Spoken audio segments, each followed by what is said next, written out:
We are getting a new look at the assassination attempt against former President Donald Trump through body cam video released by Butler Township, Pennsylvania police.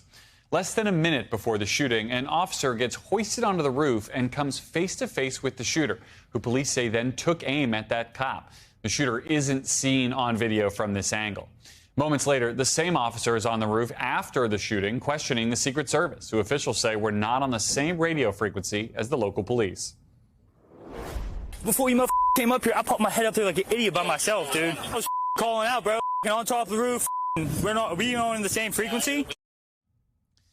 The body cam video also shows the team of officers baffled at why the location wasn't secured, with one officer even saying that he warned the Secret Service days before the rally.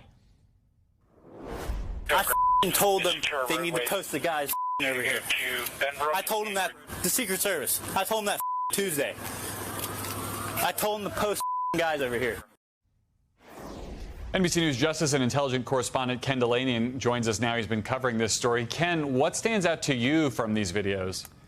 Yeah, two huge takeaways, Garrett. One, these videos show the shots were fired 40 seconds after that local officer saw the shooter with a gun on the roof. Not 30 seconds, as the acting Secret Service director testified. Now, 40 seconds would have been plenty of time for Donald Trump's detail to swarm him, to put him on the ground, and perhaps start moving him to cover. But the director testified that that radio call of a man with a gun never reached the agents protecting Mr. Trump on the stage. On a long list of things that went wrong that day, that seems like one of the biggest, if not the biggest, failure. 23 years after communication problems led to needless deaths on 9/11, law enforcement agencies still haven't figured out how to communicate across different agencies. You heard that man talk about, were you on that frequency? The second major revelation here is that we hear a local officer saying he told the Secret Service days before to post people on that roof. That's obviously a hugely significant piece of evidence, but we don't know the context. We don't know who he spoke to and what action did that person take. The Secret Service says they assigned local officers to cover the roof, but they either never checked to make sure that was happening or they made a decision to leave that roof empty. Either way, that's a grave error. In a statement, the Secret Service, in response to this, said they didn't really address the specifics, but they said the attempted assassination of former President Trump was a U.S. Secret Service failure, and we are reviewing and updating our protective policies and procedures in order to ensure a tragedy like this never occurs again. There are obviously now 4 separate investigations looking into what went wrong and who was responsible, Garrett. Yeah, we definitely haven't heard the last of this. Ken Dilanian, thank you for that reporting. And joining me now is Clint Watts. He's a former FBI special agent and an MSNBC national security analyst. He also leads Microsoft's Threat Analysis Center. So, Clint, what was your reaction to this body camera video? And as a former FBI agent, how does it change or direct or supplement what we know about the investigation that's already underway? Yeah, as Ken pointed out, Garrett, I mean, the first thing I immediately thought back to was actually my military experiences. When anytime you're trying to secure someplace, it's build the perimeter, make sure the perimeter is secure. The second part is communication.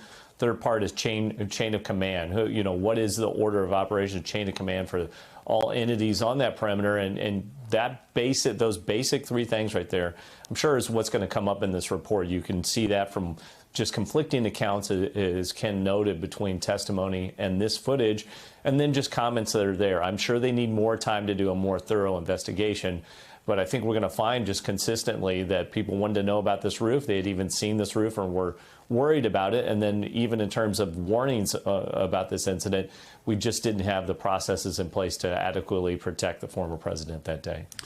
Switching gears a little bit, you have a new report looking at foreign attempts to influence the upcoming election and sow disinformation online. It's from the Microsoft Threat Analysis Center, which you lead.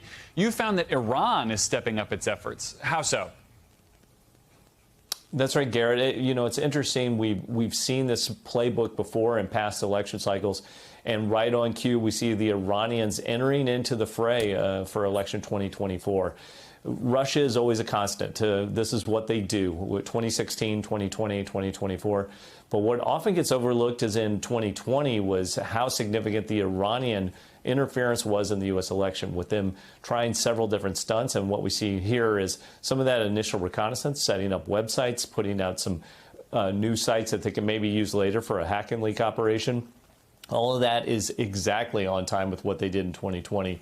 So really some new dimensions as we go into the last 90 days before the election. How has AI changed this kind of disinformation from these foreign players? Yeah, what's been fascinating, Garrett, is whether it's Russia, Iran, or China, all three of which are, showcased in terms of what we've seen in this report and two prior to that.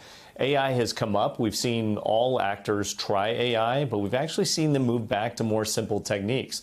The AI that they try and use with deepfakes is oftentimes quite complex. The technology isn't quite there, and audiences in the public space are pretty good with it. We do see some effectiveness when they use audio, meaning they take real audio, mix fake audio with it, and then put real in the back. And Russian actors are more prolific at that. But across the board, the simplest manipulations tend to travel the farthest, which is a totally out of context or false news report with a real logo thrown on top of it, sent across social media. Those tend to travel much further than anything we see with new AI development so far. To that end, are there kind of consumer-friendly tips for how to spot this kind of thing when it shows up in your newsfeed? Yeah, I think the key thing is always look for several dimensions whenever you got information coming into your feed, whether it's an election or not, but particularly during election times. One, what is the actual source of that information? There's a lot of content credential programs. We have them at Microsoft. Many of the tech companies have it, and they have joined in an accord to try and go against these deepfakes if they interfere with an election. So look for who is the actual source of the information. Where is that source physically? Oftentimes, if it's dubious video or audio, it's coming from an unknown source. And then how is the operation of this video? Are you just receiving this video, you can't trace it back to an actual website or news site? It's often indicative of some disinformation that's being used and some sort of deep AI that's being put inside of it.